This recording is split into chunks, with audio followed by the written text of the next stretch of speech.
Lecture du 13 janvier. Matthieu, chapitre 9, versets 18 à 38. Tandis qu'il leur adressait ces paroles, voici, un chef arriva, se prosterna devant lui et dit, « Ma fille est morte il y a un instant, mais viens, impose-lui les mains et elle vivra. » Jésus se leva et le suivit avec ses disciples. Et voici, une femme atteinte d'une perte de sang depuis 12 ans s'approcha par derrière et toucha le bord de son vêtement. Car elle disait en elle-même, « Oh, si je puis seulement toucher son vêtement, je serai guérie. » Jésus se retourna et dit en la voyant, « Prends courage, ma fille, ta foi t'a guérie. » Et cette femme fut guérie alors même. Lorsque Jésus fut arrivé à la maison du chef et qu'il vit les joueurs de flûte et la foule bruyante, il leur dit, « Retirez-vous, car la jeune fille n'est pas morte, mais elle dort. » Et il se moquait de lui. Quand la foule eut été renvoyée, il entra, prit la main de la jeune fille, et la jeune fille se leva. Le bruit s'en répandit dans toute la contrée. Étant parti de là, Jésus fut suivi par 2 aveugles qui criaient « Aie pitié de nous, fils de David !» Lorsqu'il fut arrivé à la maison, les aveugles s'approchèrent de lui et Jésus leur dit « Croyez-vous que je puisse faire cela ?» « Oui, Seigneur, lui répondirent-ils. Alors, il leur toucha leurs yeux en disant « Qu'il vous soit fait selon votre foi. » Et leurs yeux s'ouvrirent. Jésus leur fit cette recommandation sévère. « Prenez garde, que personne ne le sache. » Mais, dès qu'ils furent sortis, ils répandirent sa renommée dans tout le pays. Comme ils s'en allaient, voici, on amena à Jésus un démoniaque muet. Le démon ayant été chassé, le muet parla. Et la foule étonnée disait, « Jamais pareille chose ne s'est vue en Israël. » Mais les pharisiens dirent, « C'est par le prince des démons qu'il chasse les démons. » Jésus parcourait toutes les villes et les villages, enseignant dans les synagogues, prêchant la bonne nouvelle du royaume et guérissant toute maladie et toute infirmité. Voyant la foule, il fut ému de compassion pour elle, parce qu'elle était languissante et abattue, comme des brebis qui n'ont point de berger. Alors il dit à ses disciples, « La moisson est grande, mais il y a peu d'ouvriers. Priez donc le maître de la moisson d'envoyer des ouvriers dans sa moisson. » Genèse, chapitre 28. Isaac appela Jacob, le bénit et lui donna cet ordre. « Tu ne prendras pas une femme parmi les filles de Canaan. Lève-toi, va à Padam Aram, à la maison de Bethuel, père de ta mère, et prends-y une femme d'entre les filles de Laban, frère de ta mère. Que le Dieu Tout-Puissant te bénisse, te rende fécond et te multiplie afin que tu deviennes une multitude de peuples. Qu'il te donne la bénédiction d'Abraham à toi et à ta postérité avec toi, afin que tu possèdes le pays où tu habites comme étranger et qu'il a donné à Abraham. » Et Isaac fit partir Jacob, qui s'en alla à Padam Aram, auprès de Laban, fils de Bethuel l'araméen, frère de Rebecca, mère de Jacob et d'Ésaü. Ésaü vit qu'Isaac avait béni Jacob et qu'il l'avait envoyé à Padam Aram pour y prendre une femme. Et qu'en le bénissant, il lui avait donné cet ordre, « Tu ne prendras pas une femme parmi les filles de Canaan. » Il vit que Jacob avait obéi à son père et à sa mère, et qu'il était parti pour Padam Aram. Ésaü comprit ainsi que les filles de Canaan déplaisaient à Isaac son père. Et Ésaü s'en alla vers Ismaël. Il prit pour femme, outre les femmes qu'il avait, Mahalat, fille d'Ismaël, fils d'Abraham, et sœur de Nébajot. Jacob partit de Beersheba et s'en alla à Charan. Il arriva dans un lieu où il passa la nuit, car le soleil était couché. Il y prit une pierre dont il fit son chevet, et il se coucha dans ce lieu-là. Il eut un songe, et voici, une échelle était appuyée sur la terre, et son sommet touchait au ciel. Et voici, les anges de Dieu montaient et descendaient par cette échelle.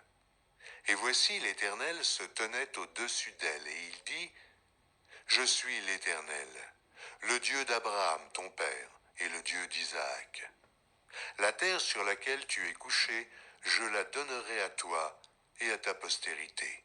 Ta postérité sera comme la poussière de la terre. Tu t'étendras à l'Occident et à l'Orient, au septentrion et au Midi, et toutes les familles de la terre seront bénies en toi et en ta postérité. Voici, je suis avec toi, je te garderai partout où tu iras. Et je te ramènerai dans ce pays, car je ne t'abandonnerai point, que je n'ai exécuté ce que je te dis. Jacob s'éveilla de son sommeil et il dit, certainement l'Éternel est en ce lieu et moi, je ne le savais pas. Il eut peur et dit, que ce lieu est redoutable. C'est ici la maison de Dieu, c'est ici la porte des cieux. Et Jacob se leva de bon matin, il prit la pierre dont il avait fait son chevet, il la dressa pour monument, et il y versa de l'huile sur son sommet. Il donna à ce lieu le nom de Béthel, mais la ville s'appelait auparavant Luz. Jacob fit un vœu en disant, si Dieu est avec moi et me garde pendant ce voyage que je fais, s'il me donne du pain à manger et des habits pour me vêtir, et si je retourne en paix à la maison de mon père, alors l'Éternel sera mon Dieu. Cette pierre que j'ai dressée pour monument sera la maison de Dieu, et je te donnerai la dîme de tout ce que tu me donneras. Genèse, chapitre 29. Jacob se mit en marche et s'en alla au pays des fils de l'Orient. Il regarda, et voici, il y avait un puits dans les champs. Et voici, il y avait à côté 3 troupeaux de brebis qui se reposaient. Car c'était à ce puits qu'on abreuvait les troupeaux. Et la pierre sur l'ouverture du puits était grande. Tous les troupeaux se rassemblaient là. On roulait la pierre de dessus l'ouverture du puits, on abreuvait les troupeaux, et l'on remettait la pierre à sa place sur l'ouverture du puits. Jacob dit aux bergers, « Mes frères, d'où êtes-vous » Ils répondirent, « Nous sommes de Charan. » Il leur dit, « Connaissez-vous Laban, fils de Nachor » Et il leur dit, « Est-il en bonne santé » Ils répondirent, « Il est en bonne santé, voici Rachel, sa fille, qui vient avec le troupeau. » Il dit, « Voici, il est encore grand jour, et il n'est pas temps de rassembler les troupeaux. Abreuvez les brebis, puis allez et faites-les paître. » Ils répondirent, « Nous ne le pouvons pas, jusqu'à ce que tous les troupeaux soient rassemblés. C'est alors qu'on roule la pierre de dessus l'ouverture du puits et qu'on abreuve les brebis. » Comme il leur parlait encore, survint Rachel avec le troupeau de son père, car elle était bergère. Lorsque Jacob vit Rachel, fille de Laban, frère de sa mère, et le troupeau de Laban, frère de sa mère, il s'approcha, roula la pierre de dessus l'ouverture du puits, et abreuva le troupeau de Laban, frère de sa mère. Et Jacob baisa Rachel, il éleva la voix et pleura. Jacob apprit à Rachel qu'il était parent de son père, qu'il était fils de Rebecca, et elle courut l'annoncer à son père. Dès que Laban eut entendu parler de Jacob, fils de sa sœur, il courut au-devant de lui, il l'embrassa et le baisa, et il le fit venir dans sa maison. Jacob raconta à Laban toutes ces choses.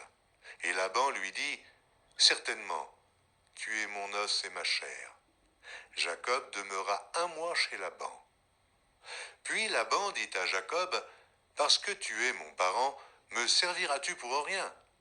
Dis-moi quel sera ton salaire. » Or Laban avait 2 filles. L'aînée s'appelait Léa et la cadette Rachel. Léa avait les yeux délicats, mais Rachel était belle de taille et belle de figure. Jacob aimait Rachel et il dit, « Je te servirai 7 ans pour Rachel, ta fille cadette. » Et Laban dit, « J'aime mieux te la donner que de la donner à un autre homme. Reste chez moi. » Ainsi Jacob servit 7 années pour Rachel, et elles furent à ses yeux comme quelques jours parce qu'il l'aimait. Ensuite Jacob dit à Laban, « Donne-moi ma femme, car mon temps est accompli, et j'irai vers elle. » Laban réunit tous les gens du lieu et fit un festin. Le soir, il prit Léa, sa fille, et l'amena vers Jacob, qui s'approcha d'elle. Et Laban donna pour servante à Léa sa fille, Zilpa, sa servante. Le lendemain matin, voilà que c'était Léa. Alors Jacob dit à Laban, « Qu'est-ce que tu m'as fait? N'est-ce pas pour Rachel que j'ai servi chez toi? Pourquoi m'as-tu trompé ?» Laban dit, « Ce n'est point la coutume dans ce lieu de donner la cadette avant l'aînée. Achève la semaine avec celle-ci, et nous te donnerons aussi l'autre pour le service que tu feras encore chez moi pendant 7 nouvelles années. » Jacob fit ainsi, et il acheva la semaine avec Léa. Puis Laban lui donna pour femme Rachel, sa fille. Et Laban donna pour servante à Rachel, sa fille, Bila, sa servante. Jacob alla aussi vers Rachel, qu'il aimait plus que Léa. Et il servit encore chez Laban pendant 7 nouvelles années. L'Éternel vit que Léa n'était pas aimée, et il la rendit féconde, tandis que Rachel était stérile. Léa devint enceinte et enfanta un fils, à qui elle donna le nom de Ruben.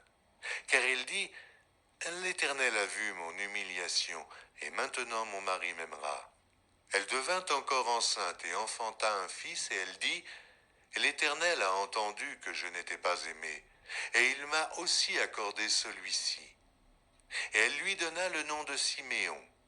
Elle devint encore enceinte et enfanta un fils, et elle dit, « Pour cette fois mon mari s'attachera à moi, car je lui ai enfanté 3 fils. C'est pourquoi on lui donna le nom de Lévi. » Elle devint encore enceinte et enfanta un fils, et elle dit, « Cette fois je louerai l'Éternel. » C'est pourquoi elle lui donna le nom de Juda, et elle cessa d'enfanter.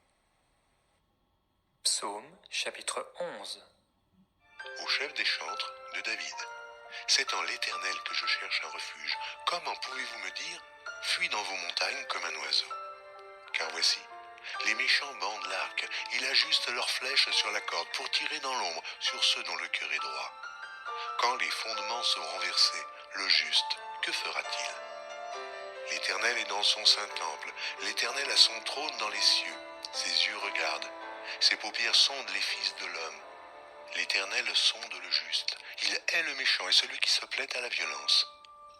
Il fait pleuvoir sur les méchants des charbons, du feu et du soufre. Un vent brûlant, c'est le calice qu'ils ont en partage. Car l'Éternel est juste, il aime la justice, les hommes droits contemplent sa face.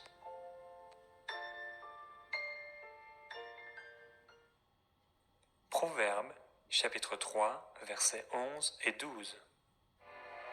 Mon fils, ne méprise pas la correction de l'Éternel et ne t'effraie point de ses châtiments.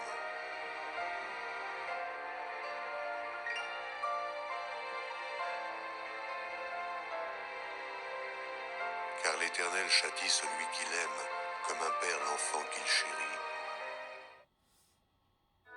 Ce service vous a